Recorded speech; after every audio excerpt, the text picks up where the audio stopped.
फिर से आपका स्वागत है हमारे इस चैनल पॉलिटिकल वर्स पे। आपको पता ही है देश दुनिया में क्या मतलब चर्चा चल रही है। ट्रम्प एक तो पागल हो चुका है टैरिफ की वजह से। अब तो इसी के विषय में हम बात करने वाले हैं। ट्रम्प जो है वो अतिरिक्त टैरिफ इंडिया पे लगाने वाला है और वो कब लागू होने वाला है, क्योंकि 25% का टैरिफ अभी चल रहा है, लागू हो चुका था वो अगस्त के फर्स्ट ही वीक में।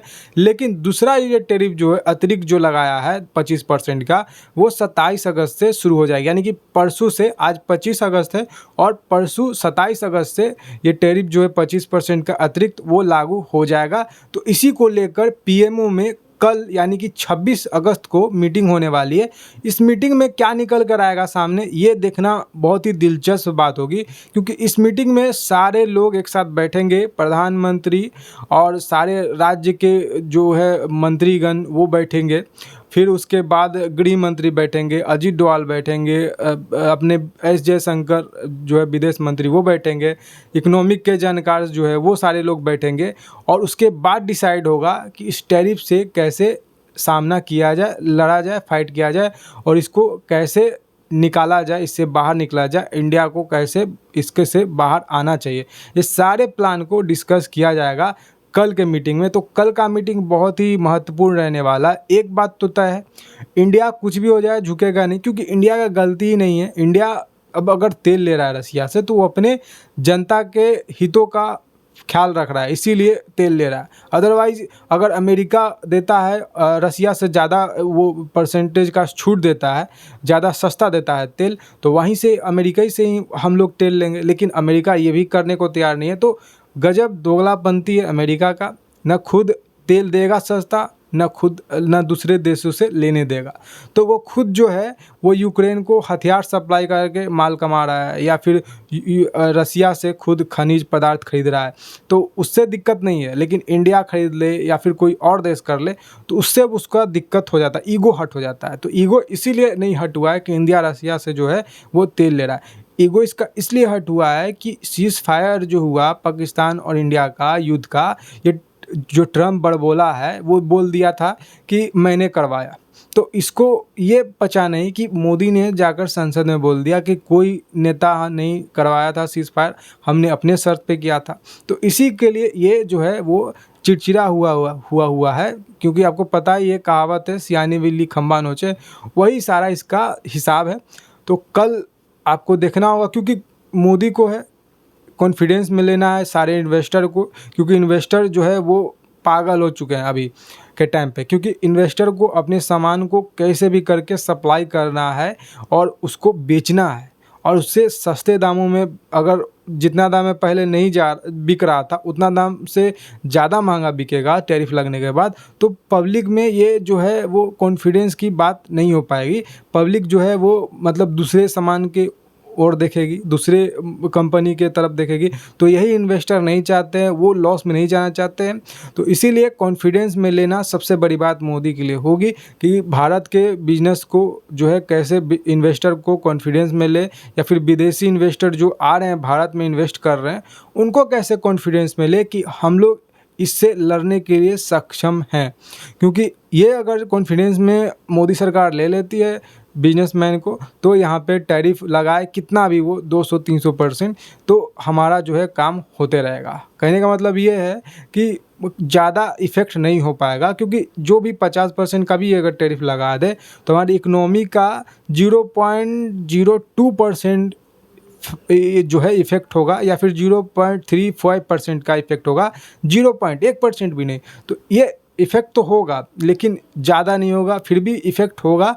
लेकिन ऐसा बात नहीं है कि हमने गलती किया है या हम झुक जाएंगे, ऐसा कोई बात नहीं है। हमने गलती ही नहीं किया है तो इस झुकने का कोई बात ही नहीं है। और जो ये ट्रम्प कर रहा है वो मतलब दुनिया में इसका किरकिरा रहा है। खुद अमेरिका के जो पत्रकार है, जो कि समझदार पत्रकार है, जो चाहते हैं अमेरिका का हित करना, वो बोल रहे हैं कि ऐसा इंडिया से अपना रिश्ता बिगाड़ना ट्रम्प के लिए अच्छी बात नहीं है, या फिर अमेरिका के लिए अच्छी बात नहीं है। क्योंकि जो चाइना का दूसरा विकल्प है वो इंडिया है, और इंडिया से अगर ऐसा रिश्ता ख़राब अमेरिका करेगा तो उसके बाद अमेरिका के लिए ही ये हानिकारक होगी। और उधर आपको पता ही है नया ब्रिक्स में क्या करेंसी नया लाने की बात चल रही है। ब्रिक्स जो है अपना करेंसी यूज करने वाला है, डॉलर कमज़ोर होने वाला है। तो इसी को देखते हुए ट्रम्प और पगला चुका है, रसिया सबको साथ ला चुका है, ब्रिक्स में कॉन्फिडेंस में ले चुका है। इंडिया हो गया, चाइना हो गया, साउथ अफ्रीका के कुछ कंट्री हो गए, खुद रसिया है। तो ये सारे कंट्री को साथ लाकर ये दिखाना चाहते हैं कि डॉलर को कमज़ोर किया जाए, क्योंकि डॉलर का जो दबदबा है वो बहुत सालों से बना हुआ है। ट्रम्प जब भी चाहता है, या फिर डीप स्टेट, या फिर कह सकते हैं पूरे यूरोप जब चाहता है, तब स्विफ्ट से जो है वो सारे विदेशी जो मतलब इन्वेस्टर है उनका पैसा जो रहता है उसको सीज कर दिया जाता है दूसरे दूसरे देश का, जैसे कि रसिया का हाल फिलहाल में किया गया।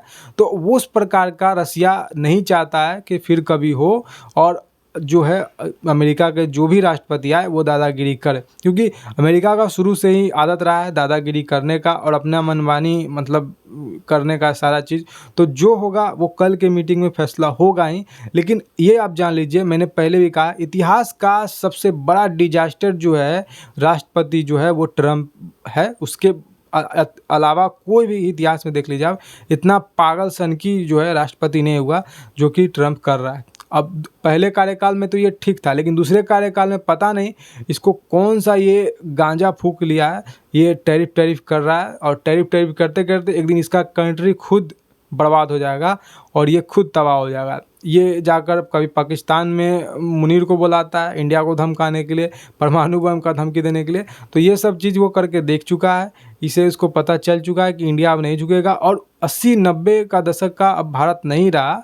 अब भारत मतलब एक ग्लोबल पावर बन रही है और हो चुकी है, तीसरा अर्थव्यवस्था बनने वाला है, चौथा अर्थव्यवस्था है।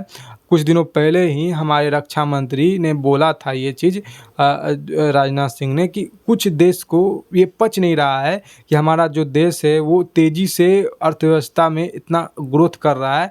और ट्रम्प ने बोला था कि फ्लॉप इकोनॉमी है इंडिया और रसिया का। अगर फ्लॉपी इकोनॉमी है तो टैरिफ क्यों लगाया? टैरिफ लगाया तो तुम्हारा गलती है कि पुअर कंट्री को और भी पुअर करने का। अगर तुमने टैरिफ लगाया है तो ये बोलो कि उसका अर्थव्यवस्था बढ़ रहा है तो इसीलिए वो तुम्हारे पच नहीं रहा है, तो इसीलिए तुमने टैरिफ लगाया। तो ये दोनों में ही फंस रहा है। एक तो बोलता है कि अर्थव्यवस्था नहीं बढ़ रहा है, पुअर अर्थव्यवस्था है इंडिया और रसिया का, तो टैरिफ लगाया ही क्यों? पुअर अर्थव्यवस्था पे टैरिफ लगाना अपने आप में ही गलत बात है। वहाँ के जनता कैसे सर्वाइव कर पाएगी? तो ये कोई भी बात बोले, अगले दिन कुछ और बोलेगा, फिर उसले अगले दिन कुछ और बोलेगा। अब 27 तारीख को देखना है क्या होगा, लेकिन उससे पहले 26 तारीख को जो मीटिंग होने वाली है उसमें क्या बात निकल कर आती है सामने, ये महत्वपूर्ण बात होगी। तो उसके बाद से ही कुछ बोल पाना संभवतः होगी। हालांकि जो भी अपडेट आई है मैंने आपको बताया। जो मेन मुद्दा होगा इस मीटिंग में वो होगा जो इन्वेस्टर है उनको कॉन्फिडेंस में कैसे लिया जाए, उनको कैसे राहत पैकेज दिया जाए इस टैरिफ वार से लड़ने के लिए। उसके अतिरिक्त कोई और विकल्प नहीं है इसमें।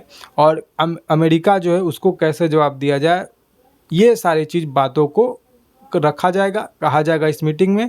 और उसके बाद उसी के माध्यम से हमें पता चलेगा कि क्या फैसला हो रहा है और क्या आगे होने वाला है। ट्रम्प जो है वो पागल हो गया है, आपको पता ही है। रसिया का जो है मीटिंग जो हुआ था अमेरिका और रसिया का, उसके बाद से उसने कहा था कि जो ये मीटिंग है वो सक्सेसफुल ना रहा तो इंडिया पर और टैरिफ लगेगा। तो अब इंडिया का इसमें क्या गलती है? अगर मीटिंग तुम्हारा सक्सेसफुल नहीं रहा, तुम्हारा डिजास्टर है कि तुमने कॉन्फिडेंस में लिया नहीं रसिया को। उसके बाद से रसिया जाकर हमला कर देता है यूक्रेन, उसके बाद से तुमने फ्री हैंड दे दिया यूक्रेन को एक तो सस्ते में वहाँ से खनिज के लिए तुमने डील कर लिया। तो सभी जगह पर देखिए मलाई जो है अमेरिका खा रहा है।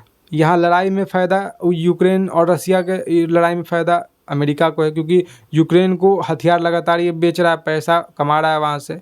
फिर उसके बाद ये समझौता करवा कर यहाँ पे अमेरिका जो है वो यूक्रेन से खनिज का पूरा एग्रीमेंट करवा लिया कि ये खनिज जो है वो हम ही लेंगे यहाँ से।